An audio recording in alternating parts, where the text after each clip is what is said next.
Hello, this is the ScareGuys Show. This is upfront week, which means a bloodbath for your favorite TV shows. Which one survived? Which one's made it? We will find out, hopefully.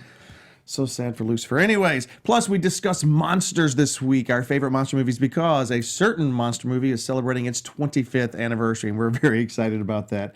And Lacretia here to talk to the editor-in-chief of the new resurrected Fangoria magazine. We are really excited. Stay tuned with us this week. Welcome to Popcorn Talk, featuring movie discussion, news, and interviews. Popcorn Talk. We talk movies. Awesome. Yeah. I love that. It's weird. You don't think about this as a monster theme. This is like so awe-inspiring. John Williams, you know, there will never be another John Williams. As if you did not realize, you were listening to the theme for Jurassic Park, which is celebrating its 25th anniversary this year. Myself and my friend down the table here, Katie, we experienced the 25th anniversary celebration of Jurassic Park over at Universal Studios on the back lot, where it was actually, well, a big chunk of it was actually filmed. And we will take you there in just a second. My name is Jim. I am the managing editor here at thescareguy.com. You can find me at ConGuyJim. And we have a whole table full of great spooky people this week. I'm Lacretia Lyon, guys. You can always find me at LACRETIALYON anywhere on the internet, since there is only one. Mm-hmm. I'm Katie, or Wednesday today, I guess. And yeah, you can find me on Twitter and all that stuff at Katie Kristian. So. What's up? I'm Ben Kliewer, actor, writer, comedian, stuff. All right. Anyway, you can find me all over social media at Ben Kliewer. That's BNKLIEWER. And we are so glad to have all you guys with us today. By the Very way, spooky. it's a spooky day. We have exactly 5 months and 2 weeks until Halloween. So isn't that nuts? We are already kind of heading into the Halloween season. We have 5 months away. For those of us who love so this. the Halloween stores are opening now. Are they? But at least in LA, they're always open year round. That's the best part about living here. Well, exactly. I went to this shirt right here that I am wearing, the Amityville Horror, in honor of the passing today of a great actress. Most people know her from her Superman films, but I also know her because I'm speaking, of course, of Margot Kidder, the best Lois Lane ever to grace the screen, in my humble opinion. And also, she was in one of my favorite all-time spooky movies, The Amityville Horror, which came out in the 70s. I think the 70s had all the best horror movies, but It really did. oh, it's so great. And I just remember the theme of Amityville Horror. Anytime I hear it, you just get all creeped out and tingly. And It gets in your bones. yes. Anyways, we have just a couple of things to talk about before we do jump into our monsters. As you can see in front of me, these are two of my absolute favorite monsters. And I didn't realize until right before the show, they're both from the 50s. There is the Gill Man, the monster from the Black Lagoon from Universal. And then, of course, everybody's favorite Gojira. Gojira. This is Godzilla. This is actually Shin Godzilla, which came out just a couple of years ago. Oh, yeah. I just saw Shin Godzilla last week. It's not my favorite Godzilla movie. Oh, no. It's this weird political commentary about bureaucracy and how it's so hard to make any kind of decision. Like Godzilla's stomping towards town, and you have a room of 100 people, and they can't make up their mind what to do. You know, the prime minister is saying, we need to clear everybody out. No, we don't need to clear everybody out. Everybody's going to trample each other. But do we have enough food? And it's like, oh my goodness. And that's most of the movie. And Yeah, that's why I like 1984 Godzilla, because it's just straight through. You know, it just is what it is. Yeah, there you go. I have a distant cousin who was this extra and killed. I mean, his character was killed in the 1984 Godzilla. My cousin was killed in the 1984 Godzilla. It was very rough on the family. Yeah.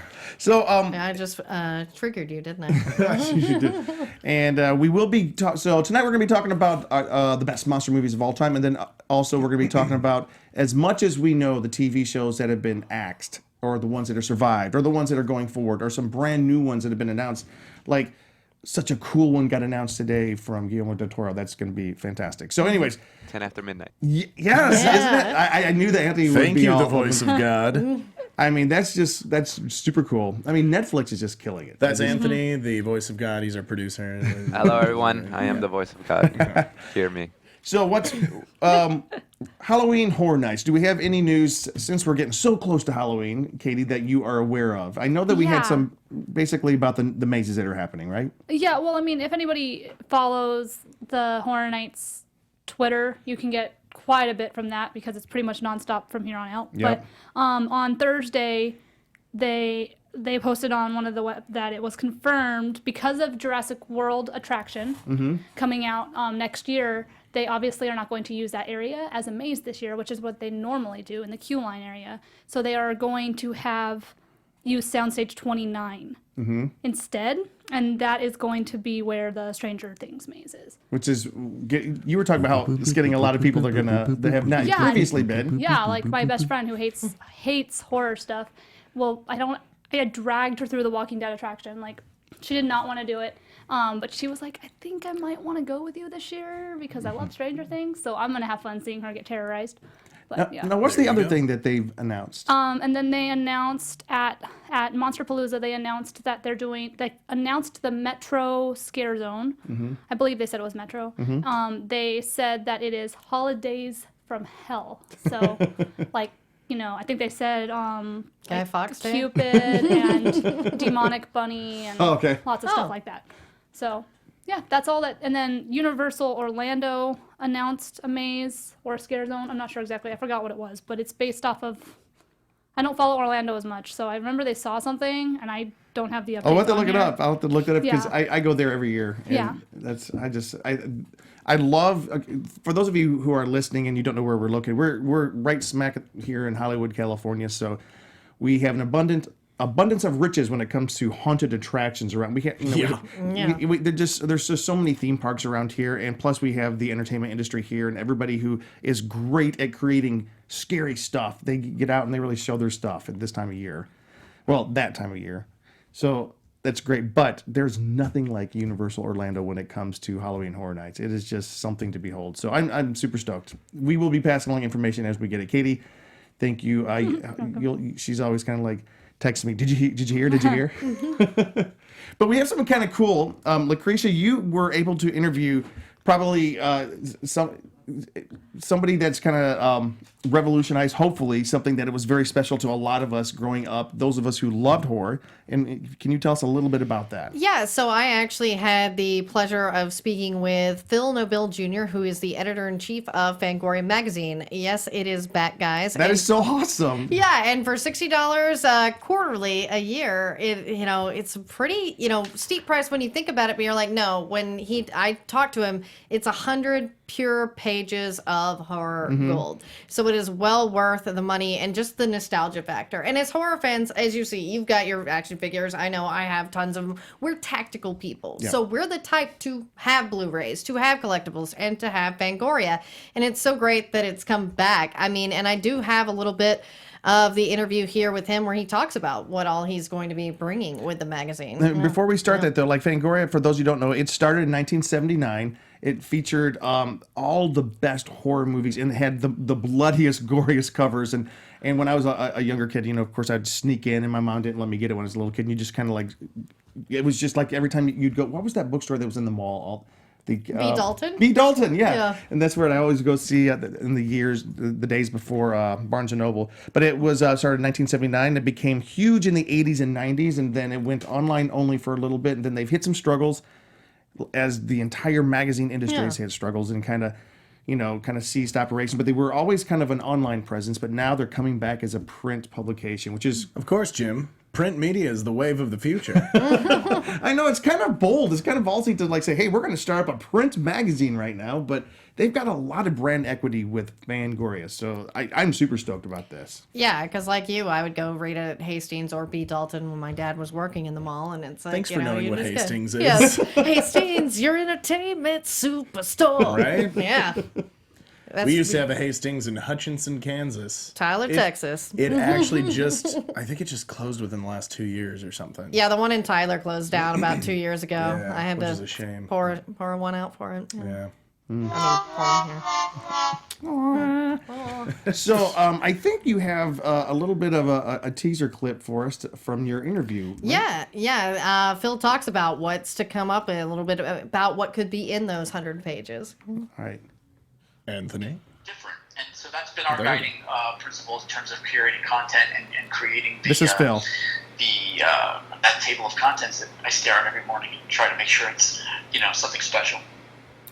Yeah, is there anything you can reveal to us about what you're planning for the Something Special, like in that table of contents there? Because I remember there was so much in Fangoria, like from, not just news, but a lot of really good interviews and pictures. That was the thing, is a very visual magazine. Yeah. Yeah. Well, so as we said, it's a quarterly, so the news and reviews are pretty much gone. Yeah. There's no reason to do news or reviews. But that said, we do want to tease upcoming releases, and we're coming up with creative ways to do that. That will make sense for a movie, for a magazine that only comes out every 3 months. There'll be ways that we'll kind of dance around that. But yeah, as you said, interviews, set visits, retrospectives. There's an archaeological element that we're bringing into Fangoria that I'm so excited about, and I can't tell you what it is yet, but we discovered things about older films that no one has reported on yet. Oh, that's cool. Yeah. We really want to go a little deeper. We want to go a little more substantial in terms of how we're able to cover stuff. And with a 100-page quarterly that doesn't really need to rely on news, doesn't have a ton of ads, we're able to do Wow. So we're talking about 100 pages of, just pure horror. And like you say, an archaeological element. Because the thing about horror fans is most of us grew up watching movies that were made 10 years, 20 years before we were even born. So we're interested in the old. Yeah. And the old is a sliding scale, so, so we know this thing. Yeah, and he also talks about who's on his team, and that includes Scream Queen Barbara Crampton. Oh, wow. Are you serious? Yeah. Oh, nice. Do you know, when do we expect it to start printing? October. Yeah. And they're taking subscriptions now. And to find out how to subscribe to Fangoria, just go to fangoria.com. Just Google it. And we also have a link on our website so you can figure out how to. I've gone on. I haven't subscribed yet, but we were talking right before the show. Like, we get a little bit of time yet, hopefully. Yeah, that's the thing. Is like my budget is not looking great right now, but I'm like, hey, I've got till October to find $60, and I think I can do it. I just remember when I was a kid, though. I remember Fangoria.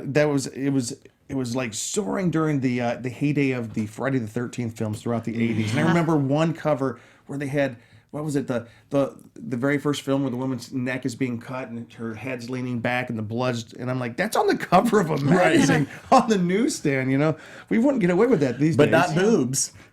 Well, not on the, that's just Not one, on the cover. That was a different that's magazine. one shelf up. But they had to cover it up. I couldn't reach that high. So, but, did you guys talk about it? Anything else that you want to tease a little bit? No, we do talk a little bit about, because one of the ones I did have was the Friday the 13th cover for Jason Liz, which is my favorite one with Alice Cooper. Yeah. And just reminisce about, and how like Friday the 13th, we haven't had a movie for years. So that may be something that they go in depth on, and, all the legal issues with that. So, Right, yeah. And he does talk about his team, as I said, notably Barbara Crampton and a lot of people he did bring over from Birth Movies Death, where he was the former editor-in-chief there. Yeah.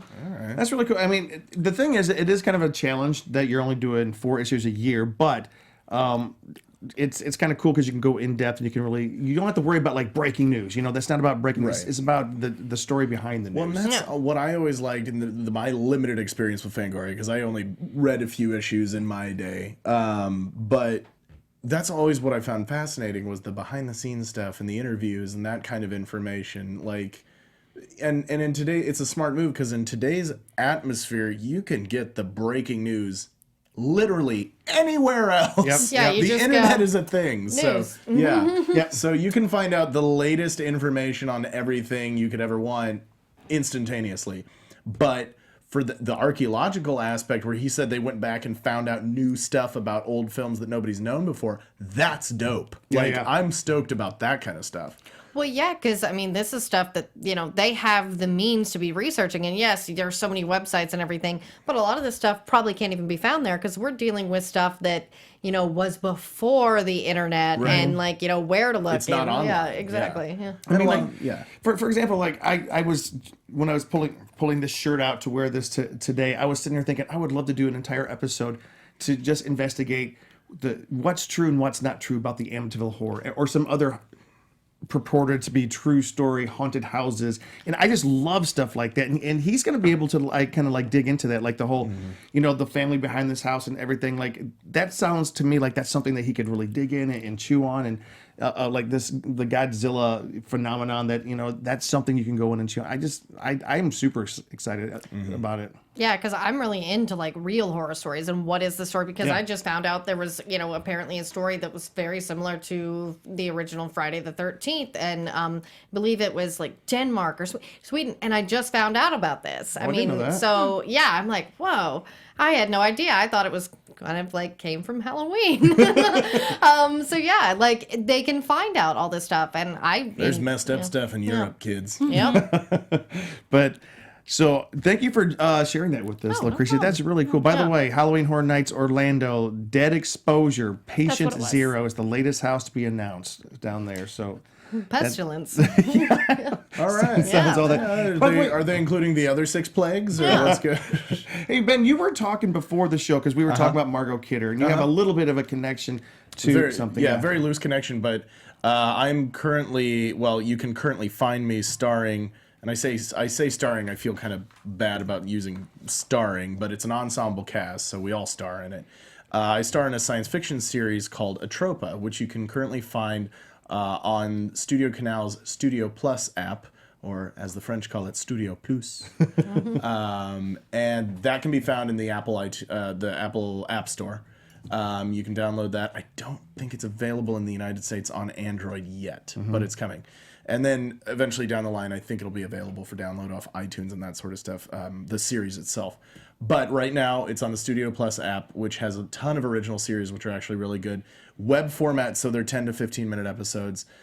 It's a fantastic project, but it was created and directed by a guy named Eli Sasich, who has, through the process, become a friend of mine, a really great guy, fantastic, creative, and he basically kind of based this sci-fi aspect off of movies like Alien and like a lot of 70s kind of dark dystopian sci-fi stuff. Leading up to this, he had written and produced a film called Henry, Henri. And Henry was kind of, again, a dystopian future about a robot who wakes up basically on a crashed spaceship. And the storyline is about how he's kind of putting together the pieces of what happened. This short film, Henry, starred Margot Kidder as the only human in the whole film, the only human actress. I think there might be one other in a flashback or something, but I can't remember. And so as soon as I read the news this morning, I thought of Eli, and I posted on his Facebook page and that sort of thing, and because he had posted about it. Yeah. And he just said she was just a wonderful, sweet human being, and just adored working with her. And again, she was my Lois Lane too. So. Yeah, she actually lived in the Dallas area and was always at conventions and things. Always lovely. Yeah. And she was what show did you guys do recently that she was also a part of? She was on Smallville. Right. Yeah, and I think because cool. I just got done doing Supergirl, so we did our little tribute as well, and had been talking a lot about Smallville throughout the episode. So yeah, she had left Smallville because she didn't like how they handled Christopher Reeve's subsequent death. So that was always interesting to me that she was very loyal to him. Cool. Even then, yeah. The reason I love her so much as Lois Lane, and she's just the best. I think she's the best portrayal of Lois Lane because she was gutsy and spunky, like all of them have been, but she was so funny. There was so much humor to her, Lois Lane. Amy Adams, I really like her, but she's just so earnest and serious. And then Kate Bosworth. That's the whole Warner Brothers DCEU right now. And then Except Kate, for Wonder Woman. And then Kate Bosworth was just barely there. She was a little milquetoast. Basic. But like Lois Lane as portrayed by Margot Kidder was just full. It was just so memorable. She was just so great. Yeah, I really thought that Erica Durance on Smallville was much closer to Margot Kidder's, which was great. And I thought Terry Hatcher's was fun, but that was not. That was more of like a joke. Terry was fun. I forgot about that. Yeah, Margot's the best. Yeah. But anyway, so rest in peace, Margot Kidder. You will be missed. And again, for those who are fans of horror, make sure you check out the original Amityville Horror. She was great in that as well, and she really showed some acting chops in that big time. So, All right. So real quick, we have some events that you guys might be interested in. These are kind of all over the country, but I will try to go through those. There are a couple here in LA, and you did the Killer Clowns. This very I know. first I was one, like, oh, I want to go to this. May 18th, which is real soon. Killer Clowns from Outer Space, which is the crazy B. Is it a B movie? How do you describe Killer Clowns? Probably like CD, definitely that level, but it's wonderful. It's one of those crazy bad movies. Anyways, they're having a performance. They're having a screening of that with a live orchestral score. The Hollywood Chamber Orchestra will be playing the music while it's... And plus the Dickies, it's a punk band. They're going to be there beforehand at 6 o'clock. The Cosmic Clown Circus celebration will begin with stilt walkers, balloon folding artists, contortionists, and of course the Hollywood Symphony there. And the composer of the Killer Clowns soundtrack, John Massari, will be conducting the Hollywood. It's so bizarre. Yeah, they did that with Evil Dead. Yeah. Yeah, I saw that at the Ace Hotel. So I like them when they do these. These are really fun. These are really fun. I really like it. And this is at the Montalban Theater. Am I saying that the correct way? The Montalban Theater. May 18th through 20th. WhedonCon is down in Woodland Hills, California. It comes around this time every year. We had one of the directors of WhedonCon on last year. If you want to check out our podcast from exactly a year ago, WhedonCon just retweeted it. Kind of tells you everything you can expect. They have a lot of cool guests. Have you heard anything about... Is anyone in the room fans of the Whedonverse? I love the Whedonverse. Oh, I do too. And this year they've actually got some big guests, like Sean from Firefly, who was the Doctor, and then James Marsters. Mercedes McNabb, that was Harmony. I think Nicholas Brendan will be coming. Yep. I noticed they had a lot of good guests coming this year. So that is coming up just this next weekend. So if you guys don't have your tickets, they still have tickets available. It's a smaller con, and you are all but guaranteed to meet a lot of your favorite. I know that James Marshall's there all day Saturday, so you have a lot of chances to meet him. Also, May 18th through 20th, Days of the Dead, Charlotte, North Carolina. And then May 27th, Texas Chainsaw Massacre, the film 1, 2, and 3 will be showing at the Egyptian Theater here in Hollywood. That's that's a lot of massacre in one day. And a lot of chili. Huh? Are they going to do a chili cook-off since they're doing 2? That'd be fun. They should. Yeah. That would be fun. I don't know if you want to have a bunch of people eat chili and then sit in a theater together for 3 hours. Oh, yeah. That'd probably be a good thing to have after. Oh, my gosh. June 1st through the 4th, Contact in the Desert. It's a UFO convention out in Indian Wells, California. By the way, this is not just about UFO TV shows. These are actual researchers and people that are true believers in. That sounds interesting. It does sound weirdly interesting. I would go. I'd check it out. I put in for press credentials. I'm hoping I get approved. Do the thing. I'd like to get some peyote and check this out. Yeah. Do you guys know who George Norrie is from Coast to Coast at nighttime? It used to be hosted by Art Bell. The nighttime, overnight, super paranormal radio. No, I know what you're doing. Actually, sorry, Ben, to cut you off. No, I've actually listened to that. And I had to do it for a it was like a certain assignment from one of my TV classes, just to study the advertisements from AM and FM. But yeah, I've heard of that, the Coast to Coast. It's really creepy. Oh, it's been coming on since the 90s. Back when Art Bell used to do it, and it's all about UFO exploration. I remember one time I tape recorded an episode because they had Bigfoot whistling. I thought that was the coolest thing ever. See, the only Coast to Coast I knew was Space Ghost, but now this one sounds pretty cool. Right. I remember that. Yes. Oh, that was so great. All right, June 15th through the 17th, ScareCon New England. June 22 through the 24th, there's another Days of the Dead. This one's in Indianapolis. Our friends Lisa and Jake Gerally will be covering that for us, so we'll get a report back from that. And then back here in LA, again, an abundance of riches here. July 28th through 29th, Midsummer Scream down in Long Beach. And then August 25th through 26th, Scare LA at the LA Convention Center. 2 of the big Halloween conventions which kick off the year. And then September 14th through 16th, Scare Fest Horror and Paranormal Convention in Lexington, Kentucky. So, did you have something to say? Well, are they further apart than normal? Yes. Okay, that's what I thought. Because I thought they used to be 2 weeks apart or 1 They week apart. used to be 1 week apart. Well, yeah. Yeah, and they used to beat the same weekend. They used to be the same group of people. Let's just put it. And then they said, let's start 2 conventions. We won't go into the politics of it, but good for us because we got 2 conventions, and they are kind of pushing them a little bit further. Midsummer's the week right after San Diego Comic-Con, which makes it tough. But then the other one, Scare LA, now they're towards the end of August, which makes it easier. Was it in LA last year? Okay. Which one? Scare LA. Scare LA's been in LA. Yeah, this is their second year. Okay, at because the I didn't go conventions. last year, so I Right. haven't been there once they moved to LA. But Midsummer, they've moved down to Long Beach, so, Yeah. so they've kind of separated themselves a little I bit, went which when is it was kind in of cool. Pasadena. Yeah.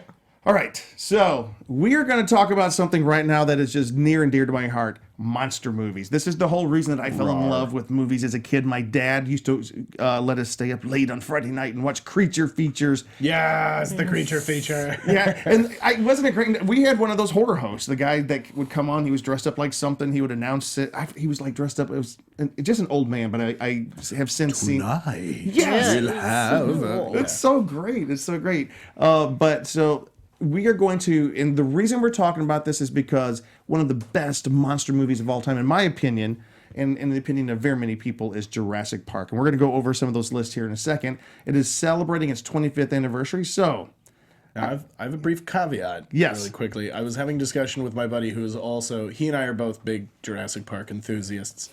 And he said, so the original Jurassic Park, he says, is not a monster movie. It's more of a thriller, more of a psychological thriller, kind of in that vein. And I said, well, in that vein, yes, it's still like horror or scary. But he said, essentially everything after that was a monster movie. And certainly the Jurassic World franchise is a monster movie. Like, and the one coming out totally. this summer is hardcore horror almost. Yeah. Yeah.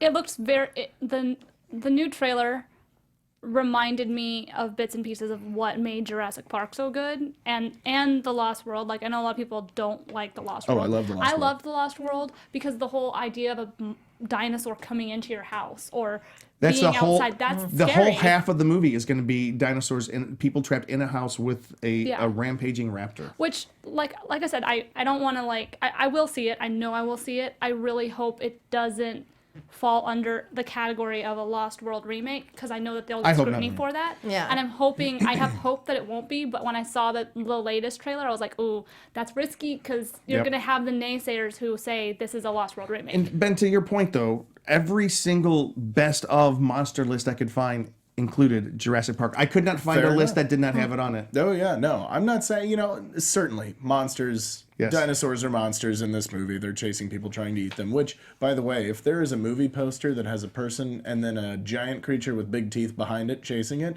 I will watch that movie. Speaking of which, this year we're going to have the very final Sharknado. Speaking of crazy monster movies. Or The Meg, like the real shark movie. Dude, The I'm so Meg. excited about Yes, that movie. The Meg, yeah. I'm first in line. I almost bought the Jason book, Statham, and then I sharks. read the reviews, and the people were like, the book isn't that great. The movie will probably be good. And I was like, okay, I'll just watch the movie then. Yeah, it's Jason Statham versus giant sharks. How do you go wrong? Right? Yeah. All right. You can't. Yeah. Let's start over to the left and let's go right. Tell me a couple of your most favorite monsters in the movies. Oh, man. Okay, so I love the original Universal monsters. Yeah. As a child, I used to be obsessed with the creature from the Black Lagoon. One reason I really enjoyed Shape of Water, and as a little side trail, why I'm super stoked about Guillermo doing the Haunted Mansion, because I also love. Well, he signed on it a long time ago, but I Yeah. haven't heard anything about that in so long. I haven't either, but I'm just keeping faith that it's still I am happening. too. Fingers crossed. Anyway, as a child, the original Piranha. Yeah. Oh, yeah. And that was shot in Texas. Look at like, here's the Scary. creature from There's the the Black creature. Lagoon. There you go. Shot on the back lot in Universal, also in Florida. The underwater scenes were shot in Florida. You can take a glass bottom boat and see them. Oh, nice. It's really cool. But they also have that tank on the back lot here that they shot some of the stuff in. Oh, And it's most of it's there. And it's really small. It's surprisingly small. And yeah, so then the original Piranha from the 70s. Yep, there it is. It's Anthony's coming gonna up. pull it. There you go.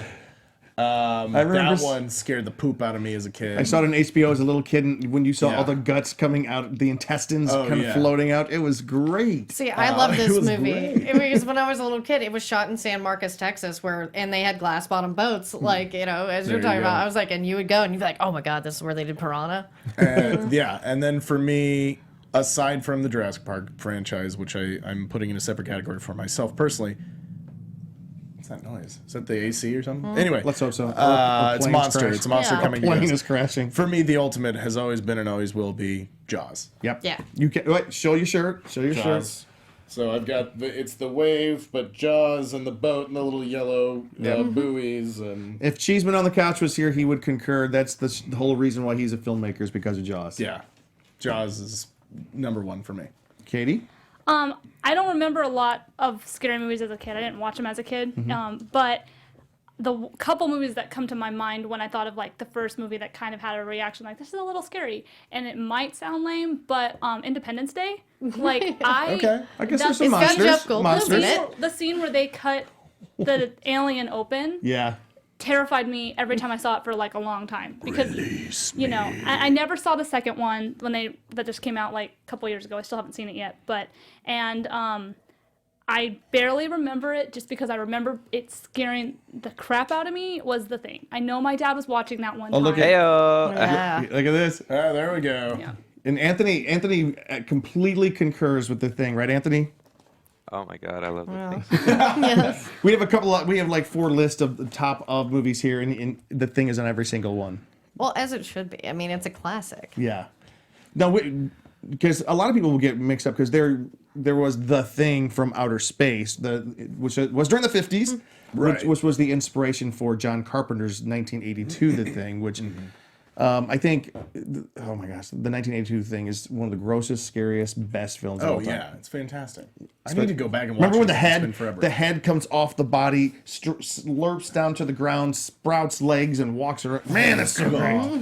Oh yeah. All right. Yeah, and then I mean obviously Jurassic go. Park as well. Jurassic. Oh, look at he's got it. There it Yeah. is. Oh my gosh, that is one of the most terrifying but brilliant Practical things. effects, It's y'all. like the Practical effects, nothing- Always go practical. Yes. The practical effects and the simplicity of it. I mean, like another thing like that I remember watching that was scared me was like the simple things like the Twilight Zone. I Yep. mean, they Yeah. made monsters scary and with nothing, with sound effects in black and white. So, Yep. you know, I just remember a few of those movies that are all just two words, the something. Like Yeah. all those movies when I would just walk through as a kid would terrify me. I would be like, I'm good. I'm gonna keep walking through the living room right now. I so, love them. Yeah. Oh, they warped me as a kid. My dad warped me. He's a good father. Lacretia, Yeah, well, my dad warped me too. you're probably a deep well of this right Oh here. yeah, Right? well, and that's the thing is I'm like, no, there's very few movies that ever scared me, but the only monster movie that really scared me was Lake Placid, which is funny. I love With Betty Betty White. Betty White's so Yeah, awesome. in it. exactly. I know, and feeding the little ones at the end, like that's such a good ending. But Spoiler alert. Yeah, For a 20-year-old movie. I know, Kaiser Sose Is it that Kevin old? Spacey. No. I'm sure. I think it was late. Because they've had 90s. like 6 sequels, haven't they? Yeah. Yeah, like- oh my I know. God. There's been a lot of like Twilight, Sci-Fi Channel Oh, and Oliver Platt was sequels so and stuff. good in Yeah. it. Oh yeah, he was so fun. Now, was this straight horror? It was kind of cheesy horror comedy, right? There's a little bit of comedy There's as you some see with levity, Betty but White, it's- but yeah. it's played pretty straight. That's what I Really? like. Well, and two, like I'm from East Texas, and so we have alligators in the lake. So Yeah. I was never afraid of Jason being in the lake. I was afraid of The this actual giant, dinosaurs that exist. Exactly. I know. I'm like big, crocodiles, could be in the lake. I They mean, can. mostly just alligators that As are a smaller. former but they're still scary. Floridian, I am Yeah. right there with you. Alligators everywhere. Yeah. Are you Floridian? Yeah. Well, I lived there for 5 years, and so sorry. Yeah. I will be. I can't wait to go back eventually. To Yeah. visit. When I'm 76. Oh well. Yeah, there you can. You hope I- can get in a community where Who's gonna live they're that all long? having sex with each other, all the old people. Yeah. I mean, go for it. I tell you what, there's a reason. There's a reason that they're still Now that's a alive. horror movie.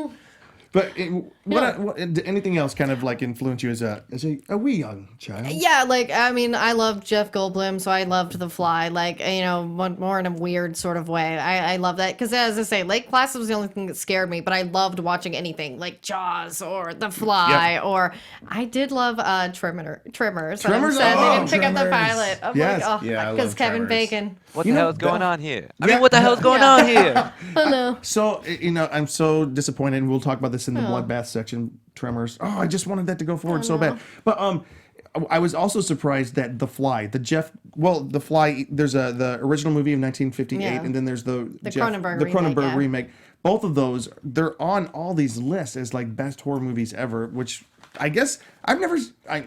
I've never seen the Cronenberg version. Really? You haven't? I've seen big chunks of it, like when he pukes on someone's neck and it dissolves. And Goldblum's so good. Yeah. He's in a lot of horror films. Yeah. He is. Well, Like, let I me, didn't realize that till we're discussing Goldblum's. this. Yeah. Let me read this real quick. So here's Variety. Variety, which is the entertainment Bible here in town. Here's their top 10 monster movies of all time. Number 10, Alien. Almost perfect Oh, yeah. as a film. It's amazing. Number 9, That Jurassic sound Park. design. They have Jurassic Park. Yeah. 8, the original 50s Godzilla. Number 7, fantastic. Jaws. Obviously, you know my opinion. Number 6, they kind of combine these two together. Frankenstein and Bride of Frankenstein, which was, Yeah. they shouldn't have combined them together, but still. No. I think Bride is probably a tad bit better. Number 5, Creature from the Black Lagoon. 4, you go. Gremlins. 3, the original King Kong. 2, The Thing, 82. And then number 1, The Fly, 1958. Yeah. Have you guys seen that one? I It's actually I've never didn't. seen been the a original. long time, but I remember seeing it at least once. All right. I would like to mention Gremlins. Yeah. So Yeah. good. So good. And you don't think of that called as a a monster Mogwai. movie. Yeah, I rewatched it at Christmas time because it was on Netflix. It's a Christmas Yeah. movie. Yeah, because it's a Christmas movie. We Technically, wanted it's to Die also Hard. we also Yeah. wanted to watch something like Batman scary. Returns. And Yeah. I don't ever remember being scared of that movie as a kid, but when we were watching it, I was kind of like, okay, it's kind of creepy. a like, little scary. Well, the it's a first little one is unsettling. scary. The second one's straight on comedy. Yeah, but like it's Key a and little Peele unsettling. did a sketch about the pitch meeting for Gremlins 2, and it's hysterical. If you get the opportunity, look it up on their YouTube page because it's absolutely perfect. All right. Sorry. No, it's fine. It's fine. Yeah. I'm going to read one more list and then we're going to jump into Jurassic Park. So, New York Post, just because I like the way they ended. Number 10, the 1954 Godzilla. Number 9, Alien. Number 8, The Fly from 86. Cronenberg. 7, Frankenstein. 6, The Thing, 82. Here's one. Number 5, The Mummy, 1999. Not the original one. I like that movie, huge. but I Fan. really don't think I would have put it in top 10. I mean, I do agree that Alien and Alien should be on here, but yeah. Anthony, what were you saying? I love that movie. I do too. It's a good movie. I love Brendan Fraser. I love The Mummy. This next one, though, blew me away. Number 4, the 2005 King Kong. 2005. I know. Yeah. Is that Really? surprising? 'Twas Yeah, that's- beauty that killed the beast. I know. If it's not the original King Kong is just hard That's to beat. surprising Yeah. to me. You know, Jack Black was so stoked that Yeah. he got to say that line at the end of the movie. He's like, "Give it to me. Come on, Peter. Yeah. Give it to me." 'Twas beauty that killed the... But the thing is, if you look at a lot of people like to poop all over the 2005 King Kong. And I really appreciate it as a movie. I like because it. Yeah. Peter Jackson took the same attention to detail and desire to create a world and applied it to the King Kong lore. And it's not for everybody, but I love it. really enjoy it. You know what though? If he did not have someone to edit out his extra fluff. If he would have, that movie would have been so much better. Like I thought it would have been a perfect movie if he could have gotten rid of there were one too many longing glances between Beauty and the Beast. I agree. Yeah, just too many of the I'm in love with you, and I'm like, he's a big monkey. She's not. It's never gonna Well, work a out. gorilla's an mean, ape. It's not a monkey. Editing Yeah. hasn't really ever been his strong suit. No, it's not. So This is true, but the thing I appreciate about this being his pursuit, his reason for going into filmmaking was the original King Kong. Mm-hmm. He was trying to make the original King. He was trying to redo King Kong. Nobody would give him the funding, and then he got the funding from New Line. They said, "Tell you what, you make." The Lord of the Rings trilogy for us, and said, "All right, I'll do it." And then he came back, and everybody was throwing money at him to make King Kong, so that's cool. Real quick, Aliens is on the same list. It's number 3. Yeah. It's odd over, that man. Aliens is number 3 and Alien was number 9, and then number 2 Jaws. Bam, bam. No. and number 1, Jurassic Park. New York Post calls it the best monster movie of all time. So this past weekend, some of us were able to go experience the 25th anniversary of Jurassic Park at Universal Studios. Cheeseman on the couch brought his dad into town, and so they were able to. So I have a little bitty greeting little video from Cheeseman on the couch about what they experienced this weekend. There's even music. So we're looking at Yeah. the Jurassic Parking, which is always That's always cool. my Yeah. favorite. So that's the 25th anniversary poster that they gave everybody who was leaving the park, which is cool. Oh, that's cool. There's a city walk with the big banner. Of course, the famous guitar from Jurassic Park. Yeah, it was like the Van Halen guitar. All the Jeeps. Yeah, that's right. I knew that. It was really the famous guitar. So there's Cheeseman dressed up like Owen from the most recent film. And they had some cool props. Are they heavy? How do you not go and full they're Goldblum, expensive. Put them Chester? down. Yes, there it is. There's the John Hammond's cane. Welcome to Jurassic Park. Nedry, there's the Barbasol can that he stole the little samples from. Just going to the vending machine. Hey, that's Cheeseman's dad right there. Oh, Don't they look alike? a little bit. And I then, want that Explorer. Oh, isn't that cool? So, all right, Yeah, this is fine. the raptor encounter, Katie. You have a video of this that we're going to put online, but it was just too long right now. And there's the Q&A. Those kids saw it for the very first time, and they said it was very scary. That Jeff Goldblum, and that's Colin Trevor. I can't remember his last name. Trevorrow. Who did Jurassic World. And there's Jurassic Park people, director of Rogue One, director of Kong Skull Island, and then, Which was actually pretty good. I know. I was liked like, it, I like yeah. that. and then here's Cheeseman. Look at Dennis Nedry. Yeah. Yes. So they had some great cosplay there. There's the cosplay competition. I don't think that one girl's outfit would work in the actual wild. Here's the DJ booth. For that's dancing Like, dinosaurs. it couldn't be worse than Bryce Dallas Howard's heels. Well, that's true. Yeah. Look at this great big giant skeleton back there. Where's that at? That's back in the kids' play zone. Oh, cool. There's Luke as Owen with a Terrifying raptor. also. This is actually from the film. This was the fossils nice. that they dug up. More like a giant turkey. God Creates Dinosaurs by Ian Malcolm. There's the book. Yeah. Isn't that great? And here's some toy dinosaurs Toys. as the music crescendos right here. Right.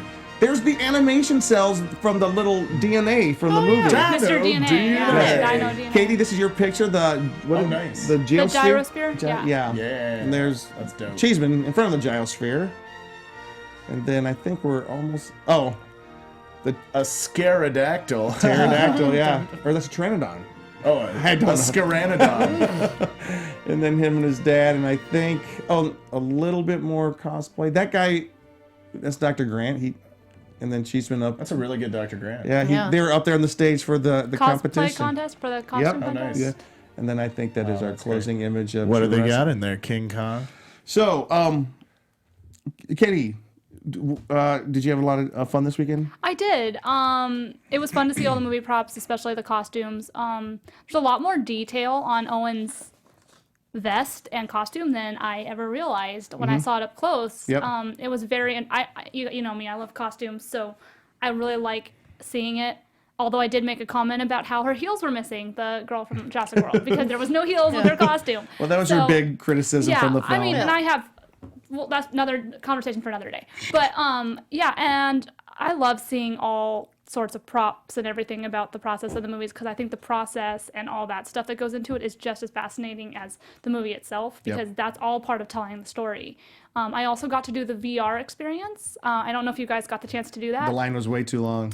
Yeah, I got to do that, and it was just like I think it was like 2-3 minutes VR immersive experience, and you see Blue, and you see him on the island. The Or her, raptor. sorry, yeah, Blue on the island, and then you see her interact with a few other dinosaurs, and then you see a volcano erupt, and basically that's the end of the little thing, and the only one that gets away is like the pterodactyl in the little VR. But it was really cool. I'm not usually a big fan of VR because I get motion sicky a little Right. bit, but this one was super clear. I forgot the company that was doing the demo, but they did have a little exhibitor place, so it was very convention. It was kind like of a con, yeah. Yeah, there was a lot of little things. It's always fun to see some cosplay. Knowing that Jeff Goldblum showed up in costume, like as Malcolm, was. I tell you what, I Appreciative. didn't know that he was going to be there, and then we go to the stage, and Yeah. the director of Jurassic World was there, and that was cool enough, and he was kind of moderating. But then he goes, and here's somebody you might know, and out walks Jeff Goldblum. Like, no way, he's Jeff Goldblum's here. Yeah. And it was like we're standing like 2 feet in. For those who live here in LA, and you guys have both talked about, you can go see Jeff Goldblum, play jazz. Yeah. You know, which is kind of good. You talk to him, Which is awesome. It is the best thing to do in LA. And he is literally Jeff Goldblum in person. Like, he is everything you expect him to be and more. Oh, yeah. But nothing you don't expect. And the thing that was key when we went and saw him was about halfway through the set, he gives the band a break. They go to the bar. They have a drink. And then he's like, I'll be up here for pictures. If I don't know why anybody would want to take a picture with me, but I'll be here if you want to form an orderly line, and I'll just take a picture. He stood there and took a picture and had a brief conversation with every single person who wanted take a picture with him. Yeah. He stood there until the line was gone. He will stay there even after and be like, and make sure everybody got stuff. He's just that kind of guy. It's amazing. What's the director of Rogue One and Godzilla, Edwards?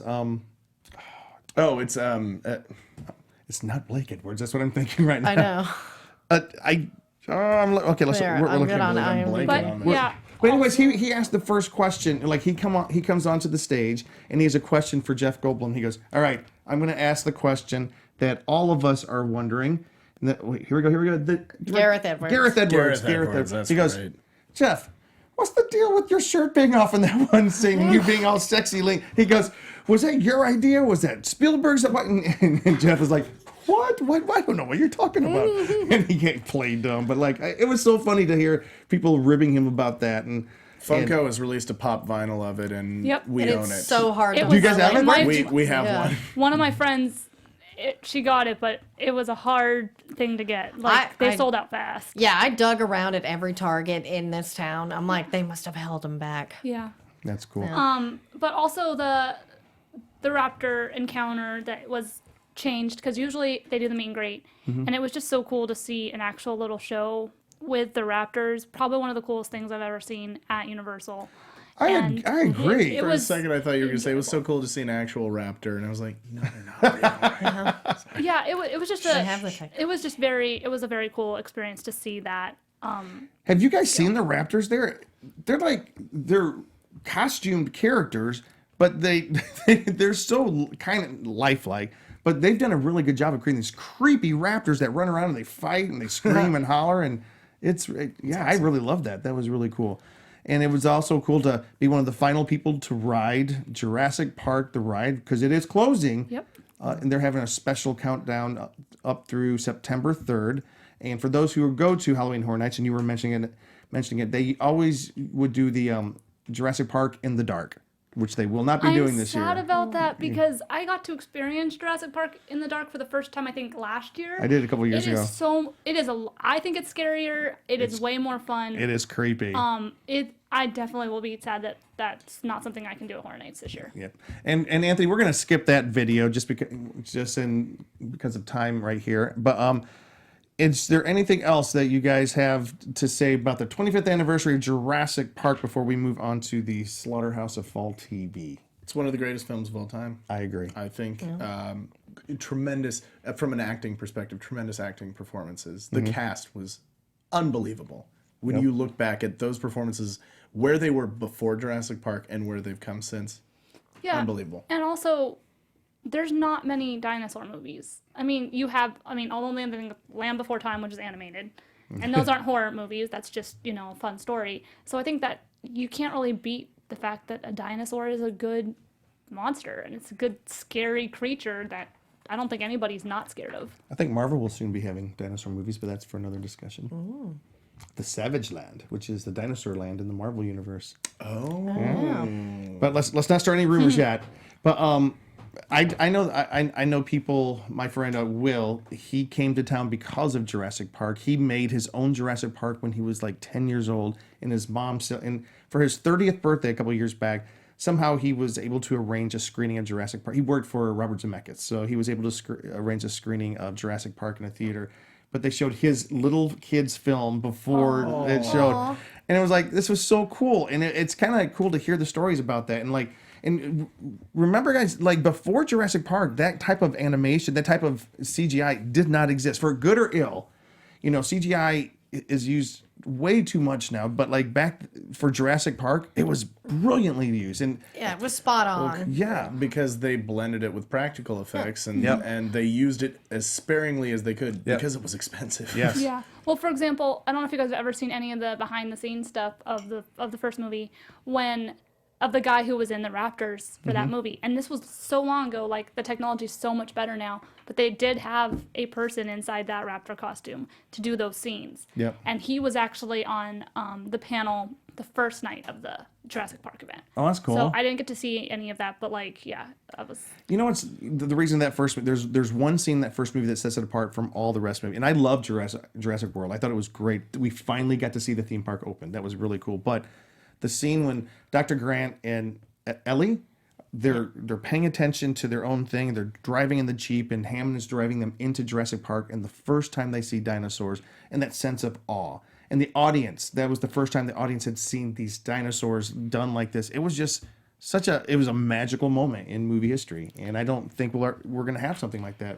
Yeah, did you guys ever have the Super Nintendo game? Like it was pretty badass. Like you would really scream and cry whenever you were being eaten by the T-Rex. I didn't have the Super Nintendo game. I didn't have a Nintendo, but I did have for the computer about 15 years ago Jurassic Park Operation Genesis, which was basically Sim Jurassic Park. Which the new Jurassic Park computer game they're releasing now is a whole new game, but it's essentially the same concept. It's Sims Jurassic Park, and you build your park. It's like Roller Coaster Tycoon or something like that for Jurassic Park, which I'm stoked about. I'm guessing like natural disasters would be the dinosaur gets out and destroys. Yeah, it. the dinosaurs Okay. get out. You know, they have it set up so that you can make money and charge guests, and people come and you get good reviews, but then something, stuff goes wrong. Dinosaurs get out, they eat people, or a storm comes and shuts down half the power and all that kind of stuff. So if you want to pick up a copy of the 25th anniversary of Jurassic Park, it will come out on Blu-ray, I think, in June, because the movie was released June 11th, which is kind of cool. So anyways, so go pick it up. It'll be available very soon. They were announcing it at the park. We are going to move on now. By the way, go Jurassic Park. I hope that movie franchise, I like the way it's been revived. I like the new version. I'm hoping the one that comes out this summer is good. It's meant to be a much darker horror type one, and the next year is the sci-fi. So we did the adventure one, we're doing the horror one, and in 2 years is going to be the sci-fi one. So it's kind of a cool trilogy that way. Yeah. Interesting. I mean, All right. as far as I'm concerned, Jurassic Park, Pirates of the Caribbean, and Star Wars, they can just keep making them. I'm fine with it. Pirates, really? Pirates. Oh. Keep making Pirates movies until the day I die, and I will be a happy man. Interesting. All right.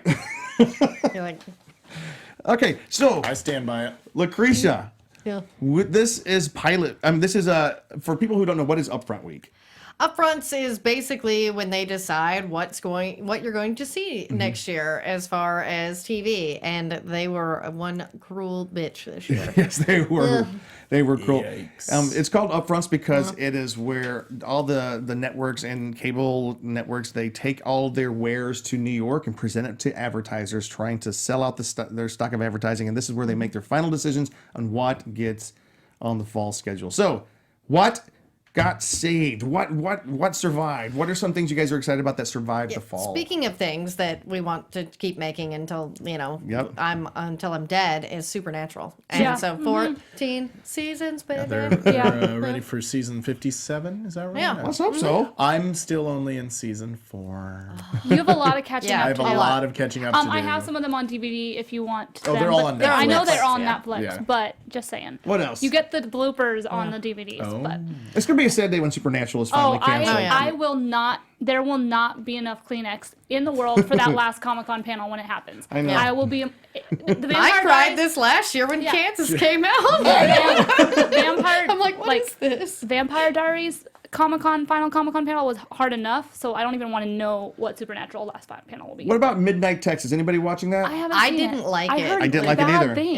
Yeah. It was just weird, but it's back. It survived. Yeah, I can't believe it survived. And I'm like, you didn't give Constantine a second season, but just so you know, he's on Legends now. And what we You're find welcome. out today, Today we found out about Agents of S.H.I.E.L.D. Agent Shield And I think yesterday was iZombie. iZombie. And that was the one that a lot of CW announced all their other renewals a while back, and all the iZombie kind of cult following was like, what happened to iZombie? Like, please let us know if this is a thing. And so they did announce that iZombie was coming back. Because you guys were talking about how it was not announced soon enough for the season finale, though. Because what were you talking about? Well, for Agents of S.H.I.E.L.D., I think. Well, they Oh, wait. filmed the season finale of Agents of S.H.I.E.L.D. as a kind of series finale. However, now that they've been renewed for a 6th season, they might... I don't know. Oh, so you're talking I about don't Agents have- of S.H.I.E.L.D. Okay, Yeah. I thought you were Yeah. talking about They might go back and iZombie- re-edit it, but I don't know. iZombie, I don't know, because they still have 3 episodes left in the season, I believe, because a lot of people are asking them questions, and they're like, well, how about you just finish this season first before you ask us about what's going to happen next season?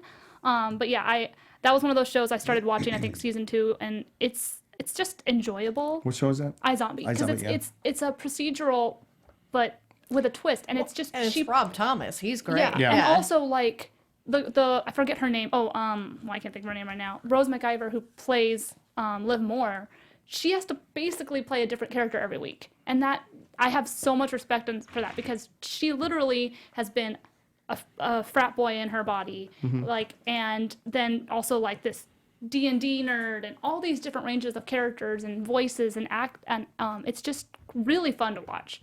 And that's cool. a lot of work for an actor to do a different character every week. What about American Horror Story this year with Joan Collins, like, and they're still Where's trying. she been? I know. I'm like, this is pretty exciting because I know she was on the Royals. Like, I don't watch that show, but I saw some clips and it was really funny because she makes a lesbian joke about like, oh, you've said you've never tasted the rainbow, and I'm like, holy crap, that's Alexis Carrington saying that. So I hope that we get some stuff like that on American Horror Story. Do we know anything else about it right now? They haven't said anything else, right? I've heard that it's probably in the future. That's literally all. Okay. Are they going to release 57 different themed billboards like they did for the last? Yeah. Because I wasn't a fan of the last couple seasons. I know, so. I've fallen off, but Joan Yeah. Collins makes me want to watch it. And Santa Clarita Diet, I'm glad they picked that up because I love this show. And if the second season was even better than the first one, because the character comes back, and I won't Yeah. spoil it Really? because There are That's some happening. Yeah. Really? great I love cameos. it. Yeah. Yeah. I love that show too. I was on it since season 1. So yeah. I just actually watched the entire show, like literally 2 weeks ago. Yeah, 'cause it's so much fun. I had heard mixed things. I've heard, oh, it's great, and then I've heard, eh. And the first couple episodes, I'm like, I don't know what I think about this. Like, I can't decide, but I liked some of the cameos and the performances in it. And then all of a sudden, I know it's the end of season 2. I just kept watching it. So there's something about it, but I just can't. it's Yeah, because I love Timothy Olyphant, and I'm like, he is perfect in this. Yeah. I gotta say, it's a very polarizing show. People either get the humor or they think that it's just that bad that the humor is not good, but they just don't realize that the humor is supposed to be zany and kooky Yeah. And like, dark. and dark, yeah, Yeah. and really just like, I don't know, it's like a playful humor that's I personally love it. Yeah. That's cool. And it's only 30 minutes. Each episode is only like 20 or Really? 24. I Yeah, know. I Yeah. thought it was going to be, I was like, why am I watching this show so quickly? And then I was like, oh, they're not hour-long episodes. Yeah, and they don't take themselves serious, which, Yeah. which Yeah, I that's love. the best That's, part. Yeah. that's a huge thing. Don't take it serious. Just enjoy it. It's pretty bloody, too. Yeah. I was surprised. I was like, It's okay, very Netflix. gross. I The was like, good job. Well, and speaking of zombies, both zombie shows on AMC are coming back next year. I mean, I get Fear the Yeah. Walking Dead, but The Walking Dead can just go Well, get munched on. The Walking Dead kind of completed they completed their story almost a little bit, kind of, never, but the big overarching story was completed. So there's a lot of questions about where they're going next year. I guess there's a new group though, the Whisperers, Yeah, they've been teasing that group coming in. Yeah. This is like defying like rating, like the rating gods. Like you just, why are you keeping this show around? Well, the ratings have really fallen off on that show. But they're big still time. like pretty big numbers. Yeah. You're telling me Even though Ash they're is gonna get the can? Like what? But yeah, Yeah, there's still Ash- big numbers. Like I still enjoy The Walking Dead. Daryl, I Carol, stopped and watching it a while ago. Daryl, Carol, and Yeah, Rick. me I'm too. still following, but there is news about The Walking Dead, and we'll get that in just a second. But Fear the Walking Dead's a new show. Like they've kind of basically rebranded, relaunched. It's not the same show as it was before. Do you Yeah, agree? yeah, and that was the thing is I wasn't watching, but I started this season because I'm a big fan of Garrett Dillahunt, and he's like the villain, and I'm like, okay, and I went to the panel at WonderCon, and I'm like, oh, I'm really excited because Lenny James coming over as Morgan. Yep. Yeah, Did you and see I've been impressed. Cheeseman at the panel at WonderCon? Yes. Because she's with cousins Maggie Grace, and she's what's her character's name? She's yeah. just the badass chick Yeah. that's shooting guns and stuff. But so you're excited about it this year? Yeah, I'm like, too. I've actually just started watching it because I was like, oh, this is like a new show. Because I was really mad about Fear of the Walking Dead because I had a stand-up joke that was about how a zombie show couldn't be, set in LA because nobody knows how to do anything. Because being from the South, I was like, yeah, you can definitely do this in Atlanta. Yeah. But then when they did it in LA, and I was like, you ruined my joke. I can no longer tell this joke. All right. Real quickly then, we're going to go through the shows that survived. Preacher. Dope.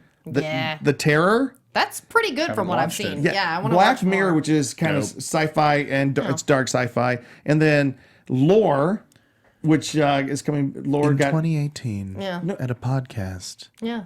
wait. Jim Lore. Frye was hosting. But what he didn't know Oh no, is this was that Lore? he was haunted. Okay, this That's is lore, right? perfect. Yeah. All right. That is that's really exactly like the good. podcast. Yeah. I like that. And of course, coming back, it's magnificent. not in 2018 but 2019 is Stranger Things. So we're Boom, boom, boom, boom, boom, boom. Is it the last season or did they say 4 seasons? Because I know they're doing definitely 4. Okay, gotcha. Definitely 4. I couldn't remember if it was 3 or 4. Netflix will back up the Brinks truck and try to talk them into more.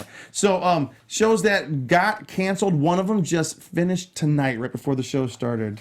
Yeah, like I'm probably gonna go home and cry and watch this. But guys, we are trying to keep it trending. Save Lucifer. Hashtag Lucifer. Save Lucifer. It's over It is a two- great You'll pick it show. up. Yeah. That was kind of cool. Yeah, and so what kind of ratings is Lucifer getting? Lucifer actually was doing pretty well in the ratings, and you know, I don't want to talk too much, but from what I understand, this was not Fox wanting this to happen. It's who bought Fox. Oh. Yeah, because they, you know, it doesn't fit the brand. Wait. But Fox still owns Fox will still own the network. Yeah, and but yeah, They don't own the Fox Productions, is what it is. No, and okay. see, Lucifer is a WB production as well, similar with Brooklyn Nine-Nine, and luckily, you know, NBC saved that, but you know, they owned it, and that was the thing, is because WB owns Lucifer and NBC owned Brooklyn Nine-Nine. Those were easier to get rid of, and actually, Fox is pretty well. They have half the shows that they did before, and it's not just the NFL deal. Unfortunately, as I said, you know, Fox wanted Lucifer to be the new Bones, but their new heads did not. Well, maybe think we'll that see. was a good idea. We'll see if the outpouring of fan support can say that. So it's Ash versus Evil Dead. Done. Yeah, and Bruce Campbell's retired, so I mean, it would have been great to see another season on Netflix. But I Yeah. do get his. Is he retired? I didn't know that. announced He it? retired from Ash. Like, he's still gonna act, but you know, he's like, that was a good ending for the character. And I agree. Like, if you've seen it, I don't want to spoil anything, but it does end well. Like, they get an ending. Good. The Exorcist, which is I watched half of the first season, and It's a pretty good show. I was sad, but I was expecting it, because even like the showrunner was like, yeah, they're not picking this up. Bree and I were obsessed with the first season. I love Gina Davis. Yeah. Yeah. We kind of fell off in the second season. Yeah. Although we still enjoyed it, and then we just kind of didn't watch the next episode, and then we never got back around to it. And then you and I were on an after show for the X-Files, which Yes. it's probably done, but Well- it's open-ended done. Yeah, but I mean, as I say, I don't really want to see X-Files with Mulder without Scully, I and agree. Gillian was done, so I'm like, I'm fine with that. And they kind of ended well. Yeah. All right, and we're going to do our speed round here of the pilot news, things that we found out from the pilots. For example, there was a pilot film for Wayward Sisters, a spinoff of Supernatural Witch. Katie? That did not get picked up. Did not get picked up. Did you like it? I liked it. Mainly because I like the characters. And the whole idea of having a whole bunch of the strong female characters having their own show. Obviously, I'm all for that. But I didn't think it was by any means really, like, great. So I'm not surprised. Yeah. It's kind of... They can't get the pilot thing right for that, the spin-off thing right for Supernatural. So ABC has picked up a show called Whiskey Cavalier, which in itself is not a horror show, but it is starring Lauren Cohan of The Walking Dead. So that means that her character on The Walking Dead probably is going to be very abbreviated. What else do you guys see in our list that is catching your fancy? There's one show on here that I'm so stoked about. It's having a massive takeover at San Diego Comic-Con this summer. It's from Hulu. It's called Castle Rock. Yes, Oh, the yeah. Stephen King one. Stephen yeah. King and J.J. Abrams getting together to create this world of, like, I guess it's not an anthology series, but it's like the world of Stephen King, everything, all the crazy, devious, mischievous stuff from Castle Rock. We're going to see it play out. Also, what is the big news that we got today from I can never say his name. Guillermo. Guillermo del Toro. Just say Guillermo. Okay, what's the big news we got? Guillermo. Let's say, hey, Anthony. Yeah, Anthony loves Anthony, Guillermo. this is your favorite. Did you? Guillermo del Toro. Yes, I'll bring it back to Anthony. Here Oh, you go. never mind. Hey, Steve. Anyways, Netflix has a Hello. Oh, sorry, Anthony. We were just kind of pitching it to you. Did you want to make the announcement? Oh, my alarm's going off saying stop the show. So Guillermo del Toro, watched the series that he got picked up. Oh yeah, it was trying to turn this off. 10 after midnight, I believe. Yes, Yeah. you are correct. Which is, hold one second. I believe it's a sort of a collection of short stories. How can I turn this off? Or what is it? It's an anthology series. Anthology series, right? Yeah. Yeah, I'm so excited. I can't wait for that. And it's coming to Netflix, so everyone can watch it. I know. And then Sci-Fi and USA, they are doing a series on The Purge. Yeah, and it stars Fiona Dourif, Chucky himself's daughter, Brad Dourif.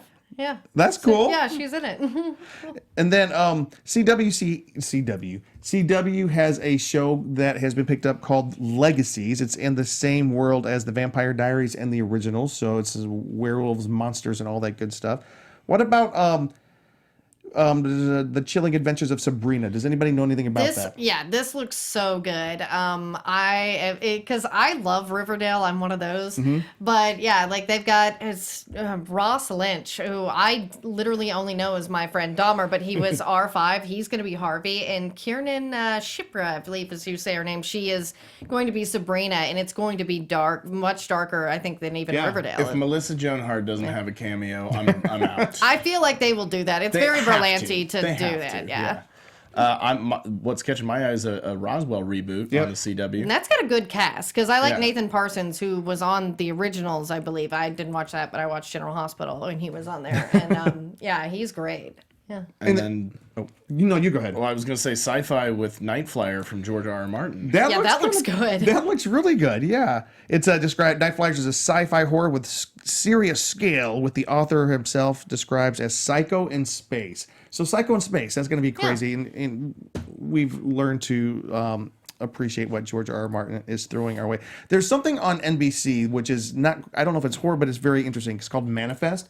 A plane goes missing for years, and then it just shows up. And the passengers on the plane just seem to land, and life has moved on without them. I think that's kind of cool. There's a new show on NBC called The In-Between, which is kind of like Medium. Someone can talk to the dead. What? Wait, what? What we were talking about with the plane just reminded me, The Langoliers. Do you guys remember The Langoliers? Yeah, it's Stephen King. Yeah, it's another Stephen King. Yeah.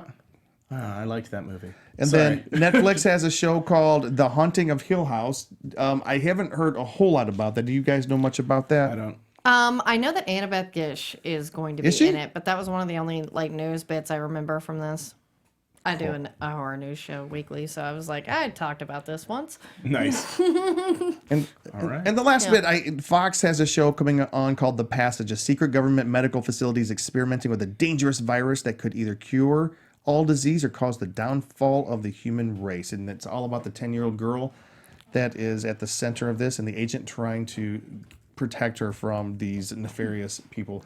That's kind of like a good taste of what's coming. I'm sure we have missed a whole lot. There's a whole lot more to go, but we don't have a whole lot of time here. We only got an hour, everybody. Yeah, we only have an hour. We do have to wrap up. So that is everything that we know right now about the bloodbath of the upfront. If you guys pay attention to us, by the end of the week, we will know everything, because we are just at Monday, and this is upfront week. So everything. I think by Tuesday night, everything has to. Yeah. I think by the 15th, everybody's got everything. So everything will be known by tomorrow. So be paying attention to us, or go to Deadline, go to Variety, go to one of those sources, and you guys will find out if your show's made it or not. So, anyways, Gotham final season. Final season they for did get picked Gotham. up, Yeah, and then I can't think of anything else. Grey's Anatomy season 26 or something like that.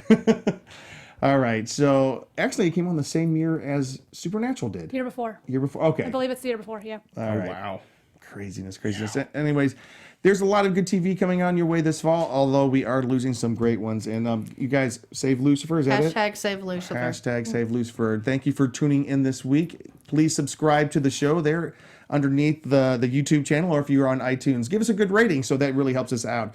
You can find me at Con Guy Jim. You can find us here at thescareguy.com. Where can we find everybody else? And tell us what what you guys are up to. Okay, guys, I'm Lacretia Lyon. You can always find me at LACRETEIALYON anywhere on the internet, since there is only one.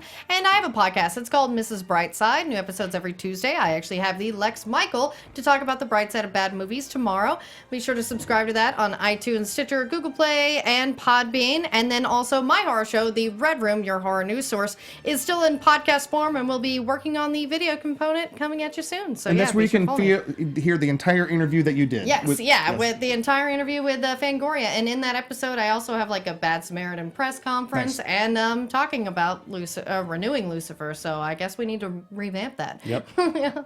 I'm Katie on Twitter and Instagram. I am KT_Christine with a C. But then you can also follow my business /cosplay account, which is Katie's_fairytale, and that's pretty much where I post anytime I dress up if I can. So. Hey, I'm Ben Kliewer. You can find me on all social media at BenKliewer. That's my name. You can currently find me on the Studio Plus app's original programming series, Atropa.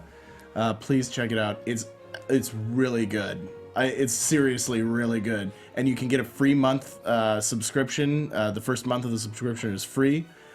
So be sure to check it out. There's also a ton of other really great original series on there. But Atropa, Atropa, you won't regret it, I promise. All right. Thank you again for tuning in this week. Thank you for indulging us to talk about our favorite movie monsters. That's the reason that we're in movies here. All right, guys. Go out and watch some good monster movies this week. See you later. From producers Maria Menounos, Kevin Undergaro, Phil Svitek, and the entire Popcorn Talk Network, we would like to thank you for tuning in. For questions or comments, be sure to visit popcorntalk.com. I'm Sir Richard Wentworth, and this has been a presentation of the Popcorn Talk Network.